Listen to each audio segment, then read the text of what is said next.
Hello, and welcome to the Magic of Calvin and Hobbes, a fan celebration.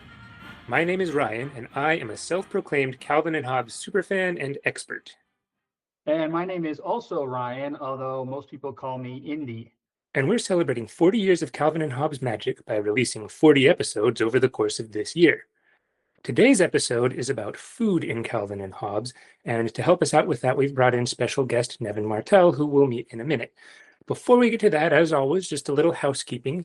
We're not affiliated with Bill Watterson. We're not affiliated with his syndicate, so we can't display the comics that we mention in any visual forms of our podcast, but we will provide a link in the show notes that has the dates of publication for each comic and the books and page numbers where you can find each of them. So with that said, let's go ahead and jump in. Welcome, Nevin. Thank you for joining us. Hey guys, I am so excited and honored to be here. I know this is going to be a great conversation. Yeah, we're so excited too. This is great. Now, for our listeners, Nevin is a writer and a photographer, and notably for the purposes of our podcast, he wrote the book Looking for Calvin and Hobbes. So Nevin, would you just take a minute to tell us about that book, what it's about, what went into it, and any fun stories you'd like to share about the process? Sure. Looking for Calvin and Hobbes, I wrote 15 years ago or so, and it's both a biography of Bill Watterson's life, the story of how Calvin and Hobbes came to be. It's also a bit of a detective story because, as everyone knows, Watterson was very reclusive at the time of making the strip and tried to really disappear after it was finished. And then it was also a love letter because I grew up just being infatuated with the strip. I would read it every day. I'd cut it out of the newspaper, and after putting my favorite ones up on the fridge, they all ended up in notebooks that were, every strip was just in order. And I'd still go out and buy every collection when it came out, but unfortunately those notebooks somehow got lost in one of the many moves of my life. But I still, of course, have the collections. And the book came out of the fact that I did love the strip, and I knew so many other people did.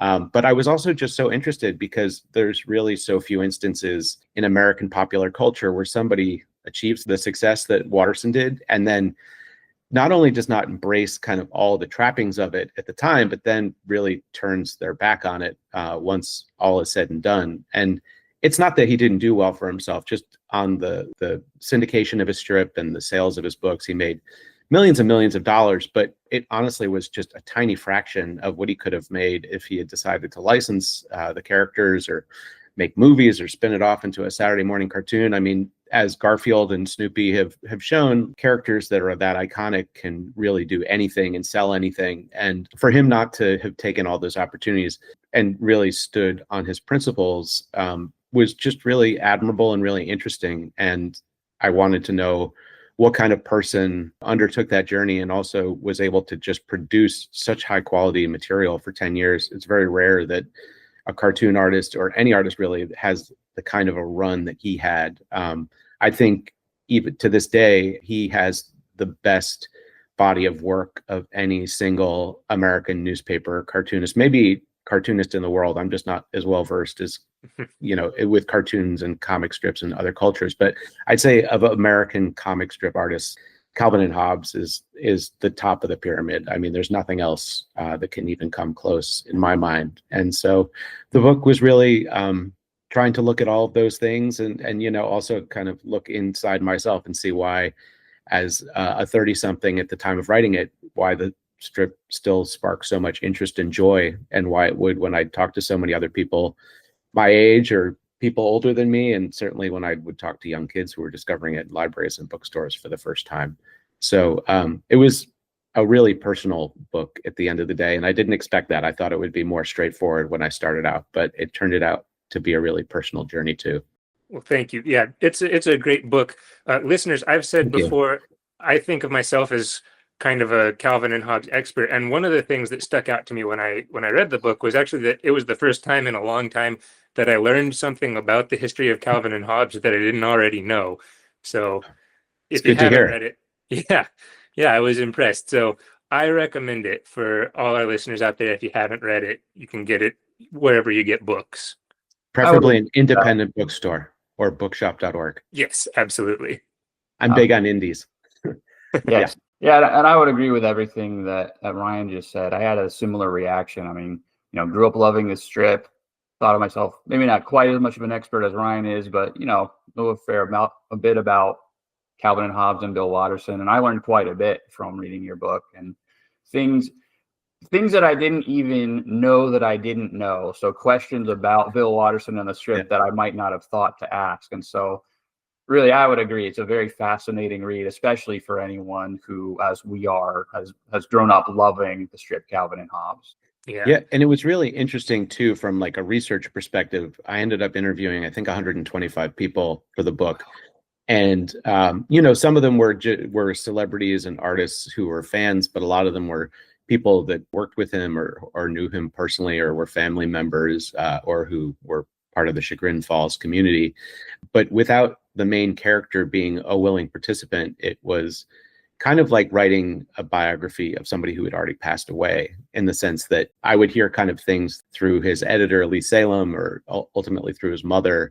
But really, it was kind of trying to navigate the elephant in the room the whole time of trying to define a person that didn't want us to define themselves. And that just made me want to learn as much as I could, even more, and kind of like dig down into every rabbit hole I could find. And it was one of those things that once it became apparent to people in his inner circle that I was going to be, professional and respectful, and wasn't going to show up on his front lawn with a tape recorder, and demanding an interview, people really opened up and shared things about him that I found really illuminating. And I'm really glad to hear that you guys did as well.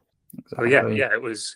And by the way, I'll just say I appreciate that you took that approach too. I know there have been journalists and such who have kind of taken the "I'm going to wait here until you come out and give me what I want" approach, and it's disrespectful and it doesn't work. So, yeah. And honestly, if I was the reader of this book and I realized that was going to be the author's approach to it, I wouldn't want to read the book, because I really have respected the choices that he's made as an artist, and just as a human being. And I think that to intrude upon that would fly in the face of everything that you're trying to talk about and trying to examine. So it never even, honestly, I know where he lives, but it never occurred to me to bum rush him in a grocery store or show up at his house or it would be antithetical to the very heart of the project. Yeah. So. And I won't ask where he lives, and listeners, please don't start bombarding Nevin asking where he lives, because I'm not going to tell. Respect his privacy. Yeah, I am in the eternal cone of silence on that one. Yes, exactly. And that's something you talk about in the book too, this sense that once you find this out about Bill Watterson, his refusal to sell out, his deep commitment to just producing something and keeping it pure and then stepping back from the limelight, you want to root for him. So I believe you say at one point, we all have this kind of natural tendency. It's would I turn down the possibility of tens of millions of dollars if it were offered?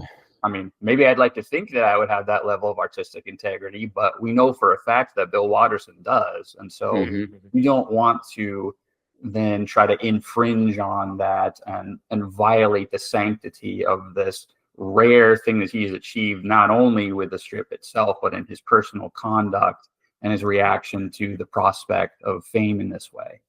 Yeah, no, I couldn't agree with that more. Definitely never wanted to intrude on that. What he was able to achieve artistically, creatively, and in terms of his morals and philosophy were really so admirable. And to be the person to try to besmirch that would not sit well with me. I would not be happy with myself. I wouldn't want to be that person at all. Yeah, 100%. Now, since I'm the master of the segue, I'm going to shift gears here and say, if you go to nevinmartell.com, the first words that you'll see on that website, other than the banners at the top, are food, travel, foraging. And so this episode, we're talking about Calvin's and maybe Hobbes's relationship with food. But before we do that, since we picked that topic because in addition to writing about Calvin and Hobbes, you write about those other topics. So would you just take a minute to also summarize some of the projects you've worked on that are about food and cooking that our listeners can find? Yeah, I've been writing about food and travel and foraging for about 15 years now. Kind of in the aftermath of publishing this book, I kind of shifted my focus as a writer, and I do a lot of freelancing for the Washington Post and USA Today and National Geographic, places like that. And I've written, I'm on the midst of my fourth cookbook right now, which is called How to Eat Forage Food Without Dying, which will be published by Story Publications in the spring of 2027. I wrote a cookbook for a popular farmer-owned restaurant group here in DC called Founding Farmers. I did another cookbook for a well-known bakery out in Virginia called Red Truck Bakery, and I edited and co-authored a children's cookbook called It's So Good. And foraging and wild food are kind of like a niche, a growing niche interest in my food writing. And my food and my travel writing is often interlaced with elements of food or food culture. But it's been, something that I've been interested in just as a lover of food and travel my entire life. And then, when I left a job in television creative development, which again was kind of like after looking for Calvin and Hobbes to come out, I decided to apply myself first to food because it was something that at that time around 2010, there was like a real burgeoning interest in, in terms of Anthony Bourdain and Andrew Zimmern and Top Chef and things like that. And DC was coming into its own as a food city. And that's where I live in this region now in the Washington, DC area.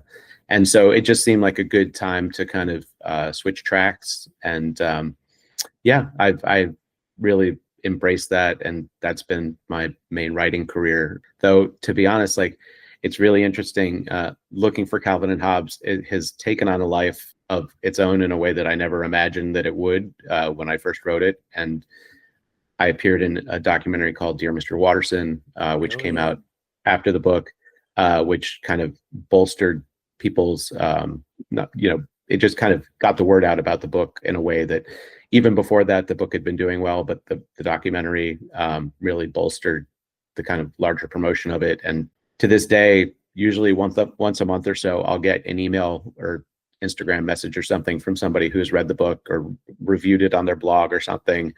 And so it's really heartwarming to know that something that I did so long ago is still resonating with people, even though my focus now, like you said, is food and travel and foraging. But it's always going to be a part of my life, and I'm really glad for that. So it's, like I said at the beginning of this conversation, it's so nice to talk to you guys about it, because it's always nice to go back down the Calvin and Hobbes rabbit hole. Yeah, I mean, if you want to pick a topic that is going to resonate for decades, Calvin and Hobbes, it's hard to pick a better topic. Kids are still, like you talked about earlier, kids are still discovering Calvin and Hobbes and falling in love with it. It's just so timeless. Even though it was an 80s, 90s strip, it relates no matter when you live. And I think the most amazing thing about that, given that we live in a very digital, very multiverse, very cross-platform world, kids are, discovering quote unquote intellectual properties because there's a Netflix series, or because there's a movie now, or because there's a toy line, or because the character is endorsing a product or something. Those are all ways that you can discover Garfield and Snoopy and many other kind of classic comic strip and cartoon characters. But Calvin and Hobbes, you have to discover by somebody putting a book in your hand, whether it's a librarian, a parent, a friend, somebody at a bookstore. It's yes, you can see them digitally online, but really, I think most people still discover Calvin and Hobbes on paper, and including the papers that still run the syndicated reruns of the strip, which obviously less impact these days, but still, it does run in papers. And so it's amazing to think that despite the fact that there's not a Calvin and Hobbes official Instagram account, there's not, Calvin and Hobbes is not, sending out, Bill Watterson isn't like tweeting all the time. Like people are still discovering it. Yeah, people are still discovering the strip and still finding it, like you said, just, connecting with the timelessness of it. So I'm really still so impressed that people, it just, I think, speaks to the enduring strength of the work, and just how easy it is to connect with it on a human and humorous level. And it is so funny. And one of the funny things to me is I love the ways that Calvin interacts with food, which maybe is kind of an odd topic, but he does in so many funny ways. So I want to, just with that backdrop in mind, we're going to talk more about some of your thoughts on Calvin's relationship with food and how to help kids eat healthy food and things in a minute. But first, I want to just quiz everybody. What would you say is Calvin's favorite food or foods? I mean, the food that gets mentioned the most, that he seems to have the most devotion to, is chocolate frosted sugar bombs. That cereal is a recurring foodstuff at the breakfast table. Like, there's the mail away strips where they talk about the mail away kind of prizes that you can get from the cereal. He even does a fake ad for the cereal at some point. My favorite part about it is that at one point Hobbes compares eating chocolate frosted sugar bombs to a bowl of milk duds, which I wonder how well that reference has translated, because obviously they still make milk duds, but they're not, I would say they're not as they haven't endured in the same way that Reese's peanut butter cups have, or something like that. They're still out there, but it's a little bit more of a niche candy. Well, I love the description of chocolate frosted sugar bombs as crunchy on the outside, chewy on the inside. That sounds gross to me. Yeah. And the fact of the mascot is Buzzy the hummingbird. Right. It's funny, like every once in a while, I'll go down a rabbit hole of looking to see what kind of unlicensed material people have made, like Hobbes dolls on Etsy and that sort of thing. I've actually been surprised that I haven't really seen much in the way of chocolate frosted sugar bombs or Buzzy the hummingbird. Kind of like, I know that's like a deep cut probably, but for the people who would get it, I think, I feel like there's all these bird nerds out there that would love to have a Buzzy the hummingbird sticker. Yeah, I could see that. Somebody did write a Hamster Huey and the Gooey Kablooey, which just, no. I'd rather leave that in my own imagination. If you want to read it, you do you, but that's not for me. Yeah. I don't think I could bring myself to buy it either. Yeah. Well, and also the Gooey Kablooey you could think of as another sort of noodle incident, right? Because we know a little bit about Hamster Huey. So we know there's the happy hamster hop. I assume at the end when things go well, but depending on which version you read, because there's the one where the townspeople never find his head. So that's true. So that's the angry parent who's fed up of reading it version. But yes, yeah. But other than that, we don't really know what the Gooey Kablooey is, and so I mean that could be another sense in which it's even more fun when it's just left to the reader's imagination.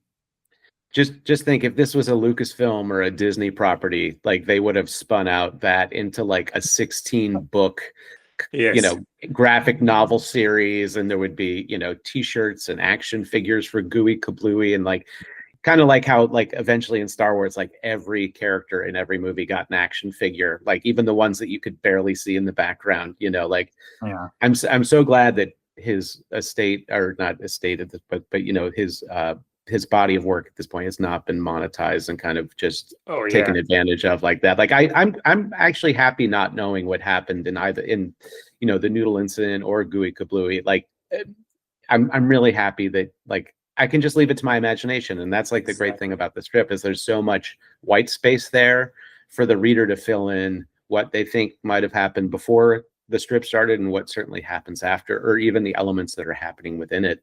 He did such a good job of giving you just enough that you could laugh and understand everything, but also kind of use your own imagination and your own mind to like build out the world in the way that you saw fit.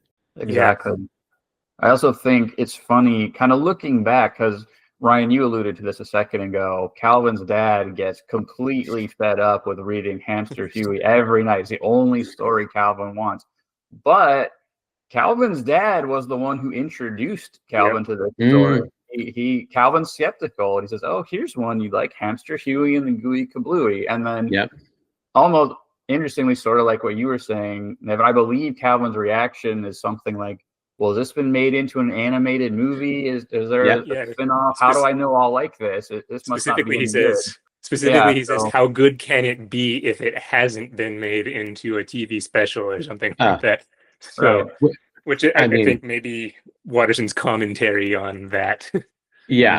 And I mean, honestly, so prescient, because, I have a 12-year-old son, and when I tell them about a book, a movie, a band, whatever, like they always want contextualizing on how like how successful it is, and like how big of a venue the band is playing at, and like whether the movie is a sequel, and like all these things. Like it can only be good if it's successful, or it can only be good if it's like at a certain level. And I have to keep telling my son that's like, no, you want to discover things when nobody knows about them. You want to see the best bands in the tiniest clubs, because like, yeah, it's cool to be in a stadium singing along with 60,000 people, but you haven't lived until you've discovered a band, and it's like you and a couple hundred people jumping up and down in a club and singing the songs at the top of your lungs for the first time. That's a show you'll never forget. All right. Well, it also speaks to the idea that popular acclaim isn't always the measure of success. I mean, there's, I suppose, some amount of irony in saying that, just in the fact that we've talked about how popular and how much appeal Calvin and Hobbes does have. But I think, the direction, it goes the other way, right? So things of true quality, we hope, will generate this kind of appeal, but that's not necessarily how you know. I mean, Calvin, in some of his, when he's talking about, for lack of a better word, like his future advertising career, or what Hobbes described as his probable future advertising career. So, oh, well, it's a fallacy that taste bottoms out somewhere. It's not the lowest common denominator. We can go even lower. So, so no, what you want to have instead of the attitude like you're talking about is no, like, don't just look at what everyone else is saying is good. Discover it for yourself. Yeah, and have your own sense of taste. That's what I'm always telling my son. It's like, just because you like something that your friends don't think is cool, or that they don't like, or that isn't like widely popular, doesn't mean it's good. It just has to be good to you. And and you should also think about how you justify it. Like, what makes it good? What makes it great? Why do you think that this person or this artist did a good job at what they're doing? Like, be prepared to defend it, be prepared to promote it. Don't just be like, oh yeah, well, obviously Taylor Swift's good because she had the highest grossing tour of all time, and like has had X number of #1 albums and singles. Like, that's an easy thing to say. You're just saying, well, it must be good because so many people have bought her tickets and albums and they seem to like it. It's like, but when it's something that somebody doesn't know, then you really have to defend it based on like the value of it as you see. And so I think that's something that everybody should think about. Like, why do you love what you love, and like what makes it great? And be prepared to share with the class. I think the weirdest one podcast about why it's great. Exactly. Yeah. I think the weirdest one I ever got was someone trying to claim that Garfield was better than Calvin and Hobbes on the grounds that Garfield has more characters. That's what I would call a weak sauce argument. Absolutely. Yeah, that's the technical term for it. Yeah. And speaking of weak sauce, good. So, excellent transition. Master of the segue. I said, master of the segue. I do want to talk just a little bit more about sugar bombs. So I think it's interesting, and also about monetization, since we were talking about that. I think the first time this line of cereals is introduced, they're introduced this way sometime. I think it's the first time. They're called crunchy sugar bombs. And there's also a version that has marshmallow bits. So that makes me think there's like a line of different cereals, like Captain Crunch or Cheerios, And just think, if he had monetized the strip, at some point there would have been a box of chocolate frosted sugar bombs in the cereal aisle, and it would have been disgusting. Calvin leaving it on the front. And a mail away. There would be definitely like a mail away. They would have probably done the beanie with the propeller. Or the decoder ring. Yep. Now, I also want to note, I think it's just to add to the layer of disgustingness. Calvin says they're kind of bland until you scoop sugar on them. And at one point, Hobbes is kind of lecturing Calvin on how this stuff is pure sugar. And Calvin says, nonsense, it's part of a balanced breakfast. And Hobbes says, yeah, and the box shows a picture of a guy eating 12 grapefruits and a dozen bran muffins. And Calvin is shaking, and he says to Hobbes, you know why you shake like that? Vitamin deficiency, I bet. That's right. Yeah, no, I mean, honestly, even as a kid who would like, my parents would not allow me to have any sugary cereals in the house. My grandmother would. So one of the many reasons I love to go to visit her and my grandfather. But even reading them as a kid, like, it would set my teeth on edge, because I could only imagine, like it didn't seem pleasant even as a kid, to be honest. Yeah. I mean, I've got a sweet tooth, and I don't think I could handle chocolate frosted sugar bombs. No. I mean, I eat Cinnamon Toast Crunch sometimes as an adult, but as dessert. Yes. Like that, You know, like that. I mean, my son loves, they make a cinnamon toast, like a cinnamon sugar cookie cereal at Christmas, which is amazing. But again, it's like I eat it for dessert with 1% milk because I'm not trying to get high on sugar before I go to school. So Exactly. Yes. Now, there are actually a couple of other cereals that Calvin at least talks about or are shown during the strip. Do you remember what any of those are besides sugar bombs? was there an oatmeal? Yeah. So Yep. yeah. Calvin eats oatmeal one time. Oh, I'm forgetting the doesn't go context of well. that one. Yeah, he doesn't like it. No, he does not. Well, it's not just that he doesn't like it. The oatmeal comes to life, For and then love's he gets life, in a exactly. battle with it. And then Yeah. Oh, right. Of course. Yes. death to oatmeal. And then, Yeah. That's it's your stupid chromosome, not mine one. Yes. Yeah. And then Now, does he eat one of his father's cereals too, like one of his father's health cereals at one point, or maybe he's his about father to. is eating? He's Okay. He's looking to. So he doesn't ever actually say the name of it, but we see the name on the box. He's saying he wants to mix things up, and so he's going to eat this other cereal. And on the box it says pulp and stuff. And I love that. right. And he I think chickens Bob out. even points out. He says something like, "Oh, well, this doesn't have any fun flavors. It just has." I forget what he says, but it just has Like shredded bran or meat something. Yeah, exactly. You know Yeah, what? Actually, comforting routine can be good too. So Yes. As I've gotten older, I would agree with that statement more and more. Yeah. And then there's another one where Watterson kind of does I don't know if bait and switch is quite the right word, but Calvin says, I like to have my cereal, I want my food to be entertaining, so I like it when my cereal pops and fizzes when I pour milk on it. Do you remember what Hobbes says? Oh, man, that is a deep cut, Ryan.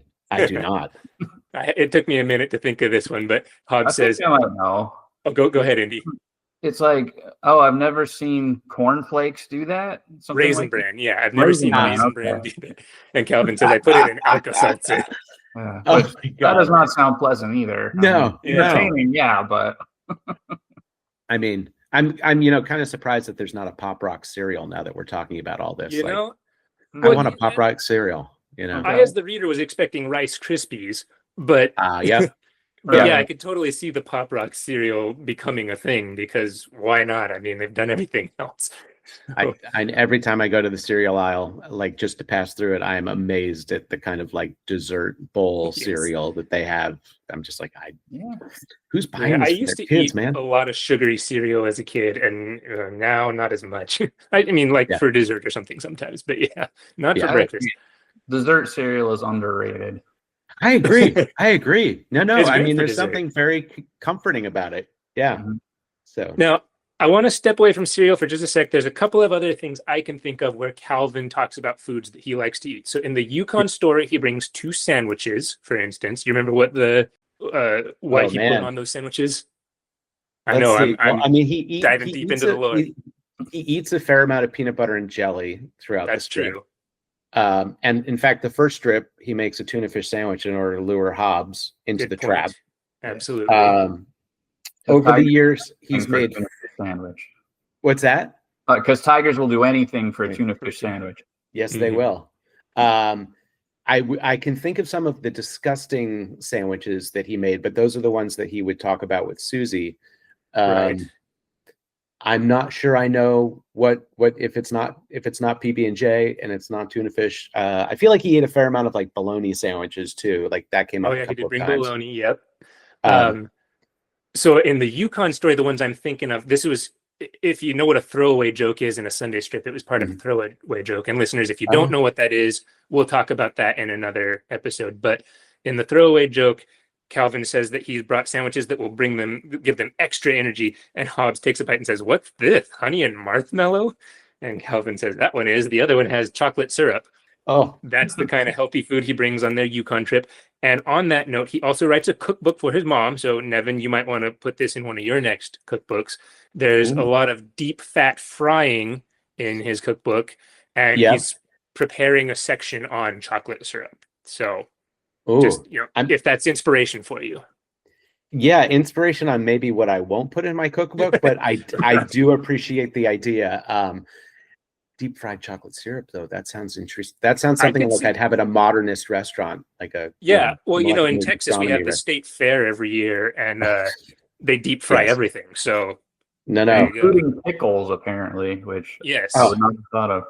Well, Yep. I'm from New York State, and our state fair does a lot of butter work, and you can actually get a deep fried stick of butter in Good. the midway, which, I mean, it's like if you probably just want to delicious, have a man. heart attack, just head straight on over there. Yes. They also do those like chilled rooms where they do life-size butter sculptures. And like one year that I went, it was a life-size butter sculpture of a kitchen scene with everybody sitting around a table, yes, eating butter. Wow. Yeah, But I mean, it was just so something weird. else. It was so weird on so that many puts levels. me in mind of Calvin's snowman who is holding a snowball and contemplating snowman evolution. Yep. Oh, I love the snowman strips. Oh, Snowman, yes. so good. Snow art, snow sculptures, great stuff. Yeah. Now, speaking of all this awful food that Calvin likes to eat, Nevin, do you have any advice? Because my kids like to eat, especially my youngest likes to eat garbage. I mean, I'm no paragon of culinary virtue myself. What advice do you have? You've written a kids cookbook. How do you what advice do you have to get kids to eat food that's not going to cause them to die by the age of 15? I would say that you have to be clever about it. First of all, there's two main approaches I use. One, you use the familiar to introduce the unfamiliar. So, if your kid loves pizza, start out like trying a new vegetable or something. Like if they don't like onions or bell peppers or something, put bell peppers or sauteed onions on the pizza so they're comfortable with the food as a whole. And then you're just introducing one new flavor texture to them that way.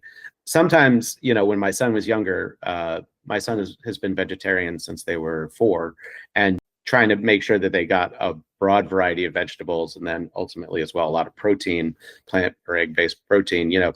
Sometimes I would actually hide things. We would make these like fruit smoothies, but then you would actually blend in things like spinach or kale or things like that, which in the flavor profile you can't tell that they're there because apple or something else is taking the predominant flavor profile. But that way you're working in things and they don't even know it. You'd never even need to tell them that you've done it.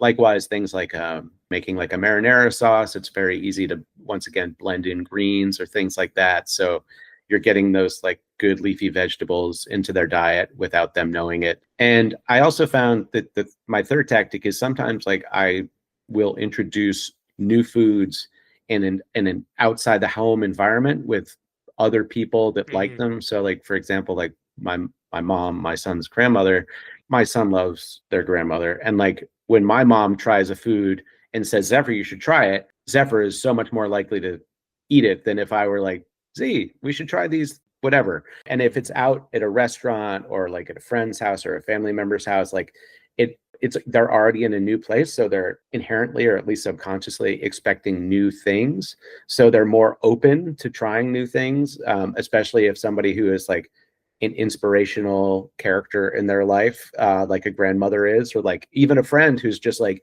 yeah, I love sushi. Like, have you never had sushi before? Like, you should try this. And like my son eats a lot of vegetarian sushi now. And, that came out of like us going out to eat and them seeing like all these different types of vegetables like in sushi and then trying it when we ate out. And then when we came home, now suddenly they're more open to eating asparagus, like which was in one of the rolls that they ate when we were out. So, I would say put it on a familiar food, hide it somewhere, or present it to them in a non-traditional context with other people other than yourself who are excited about the food. I think those are 3 ways to really get kids excited about stuff. And, I also have a rule, which is just that you have to try a couple of bites of everything, no matter what, even if you've tried it before and don't like it, because you need to remind your kids, who obviously think parents know nothing and are just terrible people, that, your palate changes a lot. Like your taste buds are undergoing a constant evolution. And, I'll tell my son, like, I didn't like mushrooms as a kid and now I hunt for them. Or, like even tomatoes. I didn't like tomatoes as a kid. I like ketchup. I liked, marinara sauce or something like that. But like, I didn't like raw tomatoes. And now tomatoes are like something I look forward to every summer, like as a highlight of the season. And so, just reminding kids that like taste is not static and that they should be trying things again and again and again, because someday it may just click. And like, it's amazing to watch when a kid falls for a food or finally understands a food for the first time, because you're opening up this whole realm of possibilities of something else that they're going to love. It's like kind of like discovering Calvin and Hobbes. It's like if somebody introduces you to Calvin and Hobbes, you're like, I didn't know this existed, and now my life is so much better because like I have this thing that I really love that I can revel in. And the same thing can happen with food if you present it the right way. Well, that's great advice. I'm going to have to try some of that on my kid. Good luck. Thank you. Godspeed. Yeah. Yes. Thank you. Now with Calvin, he has a similar issue. We know that he doesn't generally like what his mom is cooking. We only get rare instances of being told what she's actually making. And I'll talk about that maybe more in a minute. But whatever it is, Calvin usually complains about it. There's one where the strip is from the perspective of the inside of his stomach most of the time, and the microbes are in there stirring up the slop. And ultimately he burps and says, "I'm sorry, my stomach can't handle this. My microbes can't handle this awful food." So yes, as a parent who's had their hard work and love pushed away back across the table, I know how much that hurts for Calvin's mom. I would say that he does talk a fair amount about how much he loves pizza, though, and like they go out to dinner at a pizza restaurant. He even gets a pizza delivered at one point. He loves, and burgers are something that comes up a number of times as things that he likes. You get a sense that he wants all the junk food all the time. Yeah, we also know he likes dessert. He's a dessertitarian. Dessertitarian, yes. Such a great phrase. And in the strip, usually dinner is shown as some sort of slop. Usually if it's a Sunday strip, it's this sickly green stuff. I actually had a discussion online with someone who said that the mom is a bad mom for, and I quote, feeding him swill, which, it doesn't look very appetizing in the strip, but I have to wonder if what we're seeing is not so much the food he's actually being served as the perception of the food that he's being served, what he feels like it is. So I don't know. What do you think about that? It's 100% the latter. I mean, it's just like Hobbes. I mean, his parents look across the table and see a stuffed animal, and Hobbes looks across the table and sees a dear friend and co-conspirator. They're looking across the table and she's seeing, the manicotti or the eggplant casserole that she made. And Calvin is seeing like you said, swill, slop, something green and gargly. So, people who say that Calvin's mom is a bad mom, like, first of all, why the mom hate? I mean, have you ever tried putting dinner on the table 7 days a week for your family? Right? That doesn't make her a bad mom. She's trying. I mean, as I learned, parenting doesn't come with an instruction manual, nor does it instantly make you a great cook. So those are things you have to work at. Right. Anyway. But it always seemed to me too that we get hints that his mom actually does cook a lot of things that Calvin even likes. And it's more just, I don't want to say just an attitude, but it's almost like Calvin assuming he won't like something, or this is just what happens, because, we have strips where, he does his usual, "Oh, this is terrible," or whatever. And his mother says, "Oh, Calvin, this is just hamburger casserole. There's nothing in there you don't like." And then it's like, "Oh, for some reason I could stomach this next bite. Okay, I think I'll be all right." That kind of thing. And there's another one where he doesn't like something, but his mom points out, like, "The last time I made this, you said it was your favorite and you wish we could have it every day forever." He said, "Well, now I hate it." And so I think there's instances where we get a sense that he actually does like a lot of what she cooks. It's just we have this whole kind of almost shtick where he doesn't, or makes the decision not to, or convinces himself that he doesn't. Yeah. Puts me in mind of, there's a couple others that I think of. So there's one where she says, "We're having tortellini," and he goes, "Oh, gross, nothing in the world is worse than tortellini." And then at the end, he's looking up tortellini in the dictionary. And there's also, just as far as the perception of food, there's one where you see the mom pulling out an octopus, which, okay, probably she wasn't really cooking an octopus, but that is, probably not. You could eat that. But then she pours in paint and gasoline and this shrunken head and stuff. Probably not what she was actually cooking for dinner. So yeah, it's probably Calvin's perception, because she's making tortellini or stuffed peppers or tomato soup, or you said peanut butter sandwiches, all that sort of stuff. So Calvin's parents have a fun strategy for getting him to eat their food. What would you say are some of your favorite examples of their strategy? Well, I mean, sometimes they will give it just a like disgusting name in hopes that the fact that it sounds weird and wild, like was it shrunken monkey heads? Or stewed monkey heads, which was the stuffed peppers. Like, that was definitely a tactic that they tried. They also try the classic parenting techniques of like, you have to eat it or you're going to be sent to your room, or there's going to be like kind of more traditional punishments like that. But I always kind of appreciate it when, they kind of either tried to come up with a wild name for it, or would kind of just indulge Calvin as he was telling some wild story over the course of dinner, and like I love the ones where it would like end up with like the dad with his like his chin on his hand, like like just like looking at Calvin as Calvin was like weaving some fantastical tale. I But believe also the one where he lands in Flagstaff, Arizona. Yes, right? yeah. But like by kind of like letting Calvin go down those little rabbit holes, like he doesn't really think about what he's eating, and so he eats his meal while he's telling. What about you guys? What are some of your favorite tactics? Well, so I also like the monkey heads. A couple others. They tell him it's spider pie or a plate of radioactive waste.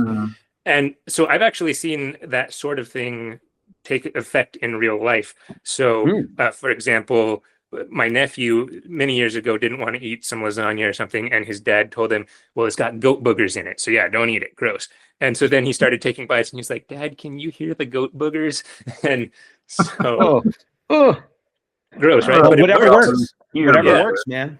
Yeah, and with my daughter, sometimes what we'll do is not quite exactly the same thing, but we'll say, okay, now whatever you do, don't eat that. I'm going to go check on the thing over there, and when I come back, you better not have eaten any of that. And of course, she thinks it's hilarious for me to come back and say, what, did you eat your food? Nice. That one's not in Calvin and Hobbes, but it kind of reminds me of it's spider pie or whatever. Well, and his mother does use a similar technique in tricking him into running the vacuum cleaner, right? I think it's like, oh, can I run it? Well, I don't know. Yep. Maybe if you do a really good job. Then... Yes. I always think too of this is probably an earlier one, but his dad tells him his food is a plate of toxic waste that will turn him into a mutant if he eats it. And then of course eating it as fast as he can. Oh, I can feel it working already. Yeah. That's right. Brett. That was a good one. It's in retrospect, I kind of wonder what happens afterwards. So maybe that's how he became stupendous. Turned into a mutant. It's like, wait a minute, my dad tricked me. So maybe that's why you have to keep coming up with new strategies. And yeah, I think maybe that's how he became stupendous, man. So, man, I like that. See, this kind of illuminates that idea that like Watterson left enough space in the strips for everybody to fill in using their own imagination what might have happened next, or how the story got extrapolated from there. So I dig that idea. That's the origin story of Stupendous Man from now on. Yeah, there you go. A couple of just other quick ones that come to mind. In one strip, his mom makes him something called a Triceratops sandwich. She puts mayonnaise on it, and he likes mustard. But she's kind of catering to him. He likes dinosaurs, so okay, let's have a Triceratops sandwich. And then, but there's also one that I just want to point out where Calvin is giving his demands for a peanut butter sandwich. He wants it cut in triangles and on white bread and no jelly and crunchy peanut butter. And she does all the opposite. It's a closed-faced rectangle cut sandwich on weird bread with jelly. Weren't you listening? So. Which also raises the question, was she intentionally doing it opposite to teach him a lesson, or was it just she had already made it or was in the process of making it, and so obviously she's not, it was already there. She's not going to redo the sandwich. It's another interesting question. I think she did it on purpose, with kind of the lesson that I always say to my son, which is you get what you get and you don't get upset. So I think it was about teaching a lesson. Yeah, that makes sense. Oh, and she hands it to him and says, Your Majesty's sandwich. So, clearly she's not wanting to give in to what he's demanding. And just one more theme with dinner, and then I want to move on to at least one other topic before we end. Calvin sometimes plays with his food. We already talked about the oatmeal, but there's one that comes to my mind where he sculpts his food into this funny face, and then he makes the funny face, and his dad yells at him, and he goes back to resignedly eating his food. Any others that come to mind that you'd like to bring up? Was there one that was kind of like in keeping with like Close Encounters of the Third Kind? Remember, like, was there one like that, or did he make like a he make like a snowman out of mashed potatoes at one point? Like, am I He does something misremembering with his this? mashed potatoes. He But does there's something also with his mashed potatoes. Yeah. there's also the Weird Al movie UHF where he does something, but no, I think Yeah. Calvin does too. Yeah. Another classic 80s property. Yes. Indeed. Oh man. And Weird Al Yankovic just still going strong, I think Calvin would like Weird Al. I think so too. I think so. I think he would really appreciate his sense of humor and just the general zaniness. Mm-hmm. Tell me more of yours, Ryan. So let's see. Now I'm on the spot. Okay, so there's the oatmeal one. There's the one where he sculpts. Oh, there's the one where his food starts quoting Hamlet. I like that one. Yeah. Yeah. And there's one where his food eats him and then spits him out. Yeah. But so sometimes when Calvin doesn't want to eat his food, he ends up playing with it, which I think is a very 6-year-old thing to do. Oh, for sure. Like when he's shrunk down to the size of an ant or something, then he has to jump on the spoon. And then that's right. Yeah. Like, yep. That's a good one, Indy. Yeah. I also think. Oh, sorry. Go ahead. I was going to say, kind of going back to the question of whether he does or does not like his mom's cooking. I think maybe in an early Rosalind strip, he's like, oh, well, my mom doesn't set the table this way. Oh, my mom wouldn't cook it this way. My mom does it better and things. So you get this sense that, well, yeah, it's not actually as bad as he's saying, but now it's like, well, Rosalind can't compare to how my mom does it, who loves me more than anything. Like, right. Yeah. I love it's more those about the attitude. The babysitter. Yeah. Oh, yeah. Yes. Those are some of my favorites. When I introduce someone to Calvin and Hobbes, I always start with the indispensable Calvin and Hobbes because my main reason for that is it has 3 of the best Rosalind stories. It has the flushing the notes, locking her out, and attacking her as stupendous man. So it has other great stuff too, but those ones always come to mind. Yeah. Now, but we would be doing an injustice to Calvin and Hobbes in food if we didn't talk about Calvin at lunch. Yes. So, I wonder if he's taking a leaf out of his parents' playbook with the spider pie and the monkey heads and all that when he tells Susie what his lunch is. So I'll just throw that one out to you again. What are some of your favorite ones that Calvin tells Susie he's eating? I mean, so many. I mean, first of all, thermos full of phlegm is just iconic. But as far as the sandwiches goes, I mean, processed mouse loaf sandwich. There was a squid eyeball sandwich. There was a squid and pickle sandwich, and slug sandwich was basic but awesome. And I just love the expressions on her face when he would tell her whatever it was that he was pretending to eat. Every time. And obviously, like, I'm sure you guys have read or seen some of the fanfic and that have come out of this. Like, so many like continuations of the strips in people's minds are that, of course, Calvin and Susie end up getting married someday, or at the very least dating seriously in high school. But I can only, they definitely have a special relationship, and he definitely loves tormenting her. But then she loves, kind of one-upping him and like getting one over on him more often than not, which is also great. Yeah, exactly. She usually wins. She usually does. Yeah. We all know that at the end of the day, Susie is going to win life. I mean, she's going to be successful. She's going to, she has all the hallmarks of like a type A successful person, just in the body of a 7-year-old or whatever. So she's great. Except she may not be able to get her master's degree because Calvin got her sent to the principal's office. That's true. He did that's right. Yeah. They have ruined the whole thing. This will go down on your permanent record.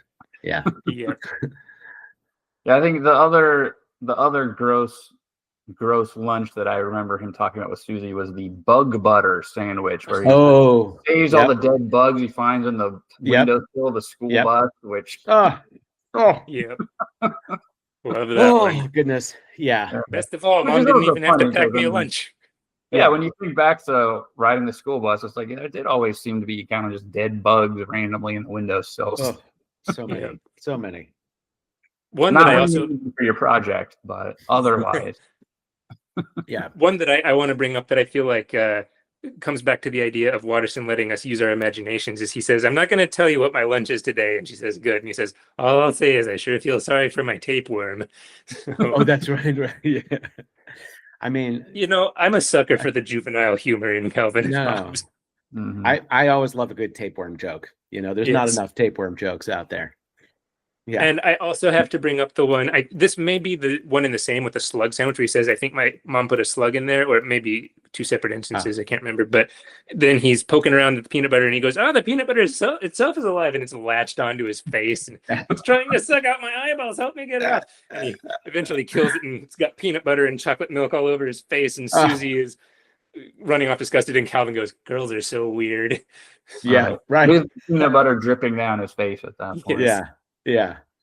Iconic. Is that the same one where he has to like bludgeon it to death? He's, oh, good, I got it. It's bleeding jelly. Is that the same? No, that's another one. Oh, that's another one.